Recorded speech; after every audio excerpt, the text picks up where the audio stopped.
గొప్పగా తెచ్చిందని మీరు అంటున్నారు. బీఆర్ఎస్ గత హయాంలో కేటీఆర్ గారు తెచ్చిరంటారు. కానీ ఇప్పుడు మేము ప్రయత్నం చేస్తామంటే ప్రైవేట్ సెక్టర్‌లో ఇండస్ట్రియల్ తీసుకొస్తా ఉంటే బీఆర్ఎస్ పార్టీ అడ్డుకుంటుంది. లగచర్ల ఇష్యూలో కూడా ప్రధాన ప్రతిపక్షమైనటువంటి బీఆర్ఎస్ పార్టీ అడ్డుకుంటుంది. అంటే ఉద్యోగాలు ఇవ్వడానికి బీఆర్ఎస్ పార్టీ సహకరించట్లేదు అన్నట్టు వాళ్ళు మాట్లాడుతున్నారు.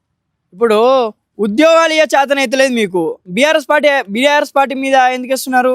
ఫస్ట్ మీకు తెలంగాణ రాష్ట్రంలో నిరుద్యోగ యువతకు ఉద్యోగాలు ఇచ్చే దమ్ము లేదు ఈ కాంగ్రెస్ ప్రభుత్వానికి. రాష్ట్రంలో నిరుద్యోగ యువతను దగ్గర తీసుకునేంత దమ్ము లేదు. ఈ రాష్ట్రంలో ఉన్న నిరుద్యోగ యువతతోని మీ చర్చ పెట్టేంత దమ్ము ఉందా రాహుల్ గాంధీ గారు? నేను అడుగుతున్నా. ఈ రాష్ట్రంలో ఉన్న నిరుద్యోగులతో ఈ రాష్ట్రంలో లైబ్రరీలోకి వెళ్ళి ఈ రాష్ట్ర ముఖ్యమంత్రి రేవంత్ రెడ్డి కానీ, ఈ రాష్ట్రంలో ఉన్న మంత్రి కానీ, లేకపోతే ఇప్పుడు అసెంబ్లీలో మాట్లాడిన శ్రీధర్ బాబు గారు కానీ వెళ్ళి వాళ్ళతో చర్చ పెట్టేంత దమ్ముందా అని నేను అడుగుతున్నా. ఈరోజు ఉస్మాన్ యూనివర్సిటీ విద్యార్థిగా ఈరోజు మీరు ఉద్యోగాలు ఇస్తా అంటే బీఆర్ఎస్ పార్టీ ఎందుకు అడ్డుకుంటుంది? ఈరోజు మీరు ఈ రాష్ట్ర ప్రజల కోసం, ఈ రాష్ట్ర ప్రయోజనాల కోసం, ఈ రాష్ట్రంలో ఉన్న విద్యార్థి నిరుద్యోగుల కోసం ఆలోచిస్తా అంటే వాళ్ళ బావు కోసం చూస్తా అంటే వాళ్ళకు ఉద్యోగాలు కల్పిస్తా అంటే బీఆర్ఎస్ పార్టీ ఎందుకు అడ్డుకుంటుందని నేను అడుగుతున్నా.